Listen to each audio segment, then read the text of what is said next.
चुनाव नजदीक आ चुके हैं। मंच, रैली, रोड शो, नेता एक दूसरे के खिलाफ बयान इन सब में देते हैं।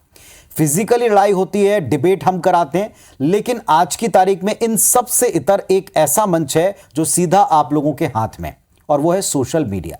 सोशल मीडिया पर जो लड़ाई लड़ी जा रही है उसमें राजनीतिक दलों का स्तर दिन ब दिन कहां जा रहा है, यह चिंता की बात भी है, और इस पर हम डिकोड करें उसके पहले रिपोर्ट दिखाते हैं।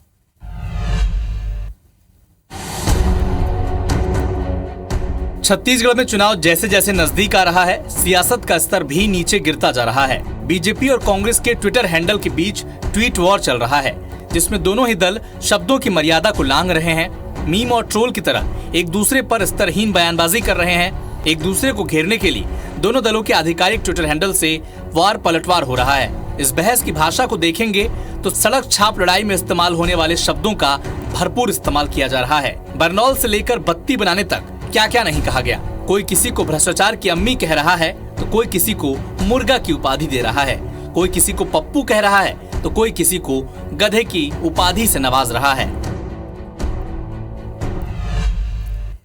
तो राजनीति में पक्ष और विपक्ष दोनों होते हैं। विपक्ष का काम सत्ता पक्ष को घेरना, सत्ता पक्ष का काम विपक्ष के आरोपों पर या वार पर पलटवार करना, जवाब देना है। लेकिन इन सब के बीच में मर्यादा का क्या? कांग्रेस और बीजेपी के नेता एक दूसरे को झुकाने के लिए या कमतर दिखाने के लिए 14 घंटे तक 1 दर्जन से ज्यादा ट्वीट कर रहे हैं, और इसके बाद कांग्रेस और बीजेपी के इस ट्वीट वॉर पर दोनों दलों के बड़े नेता भी आमने सामने आते हैं। लेकिन एक बात पक्की है कि इन सब के बीच में मर्यादा कहीं पीछे छूट जाती है। इसी को आज हम डिकोड करें।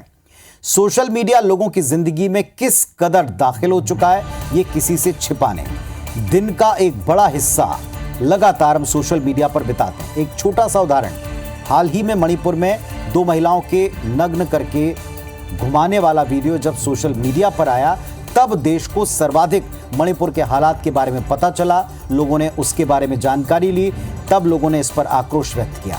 राज्य सरकार बल्कि केंद्र सरकार तक इसकी आंच पहुंची। वो सरकार फेलुअर है, इसको लेकर कई तरह के मोर्चे खुल गए। एक वीडियो ने काम किया और वो केवल सोशल मीडिया पर वायरल हुआ।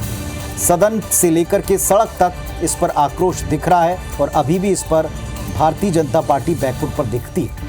यानी एक मामला जो 2 महीने पुराना था, सोशल मीडिया पर आते ही, वायरल होते ही एक ज्वलंत मुद्दा, देश का सबसे पहला और बड़ा मुद्दा बनकर सामने आ गया। सोशल मीडिया आज की तारीख में पार्टियों के लिए कितनी जरूरी है, आप इस बात से भी समझ सकते हैं कि हर दल का सोशल विंग सबसे बड़ा है, मजबूत है और युवा है।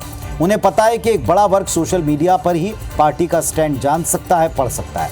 जाहिर है किसी भी कीमत पर इस वर्ग को आप दरकिनार नहीं कर सकते, उनको जोड़ना चाहते हैं, उनके बीच में अपने मुद्दे छोड़ना चाहते हैं। आज सोशल मीडिया की ताकत सबको पता होने के बाद राहुल गांधी, जिनकी छवि सोशल मीडिया पर नॉन सीरियस पॉलिटिशियन की बनाई गई या बन गई थी, फिर उसके बाद में उनकी छवि से रिलेटेड बहुत से काम किए गए, और आज उनकी छवि कहाँ है ये भी लोग देख रहे हैं।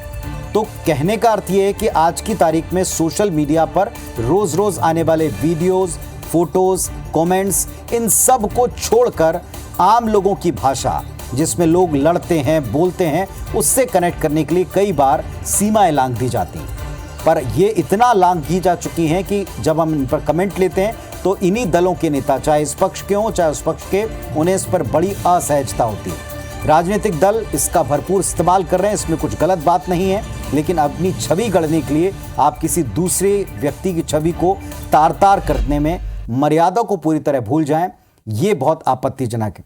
एक और बात हम फिर दोहराएंगे, हमने डिबेट में भी कही थी कि पिछले दिनों एक फिल्म के डायलॉग्स, आदि पुरुष के डायलॉग को लोगों ने खारिज किया, जबकि कहा जा रहा था कि लोग इसी भाषा को समझते हैं। अब सोशल मीडिया पर काम करने वाले लोगों को भी समझना पड़ेगा कि क्या ऐसी ही भाषा में आप वार पलटवार कर सकते हैं।